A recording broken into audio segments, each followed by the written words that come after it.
বাঘিনী বন্দি করতে বন দফতরের একের পর এক পদক্ষেপ যখন বিফলে গেল, তখন মানুষকেই বন্দি করা হলো জালে। পুরুলিয়ার বান্দোয়ানে রাইকা পাহাড়তলির গ্রামে সুন্দরবনের ছোঁয়া। বাঘিনীর হামলা ঠেকাতে সুন্দরবনের ধাঁচে জাল দিয়ে পাহাড় ঘিরল সুন্দরবনের ব্যাঘ্র বিশেষজ্ঞ কমিটি। যেভাবে সুন্দরবনে নদীর চরে জাল বিছিয়ে সুরক্ষিত রাখা হয় একের পর এক গ্রাম, সেই একইভাবে পুরুলিয়ার বান্দোয়ানের রাইকা পাহাড় সংলগ্ন রাহামদা গ্রামে সবর পাড়ায় জাল দিয়ে ফিনিশিং করে দেয় ব্যাঘ্র বিশেষজ্ঞ দল। গ্রামে রয়েছে আতঙ্কের ছায়া, কারণ মঙ্গলবার ভোর রাতে ওড়িশার বাঘিনী জিনাত নিজের অ্যাক্টিভিটি শুরু করে। একের পর এক ছাগল শিকার করতে শুরু করে সে। তাই আরও সজাগ হচ্ছে ব্যাঘ্র বিশেষজ্ঞ কমিটি ও বন দফতর।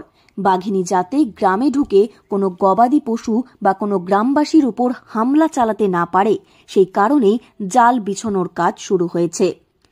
এ বিষয়ে সুন্দরবন স্পেশাল টিমের আধিকারিক মৃত্যুঞ্জয় বিশ্বাস বলেন, পাহাড়তলির এই গ্রামে কয়েকটি পরিবারের বসতি।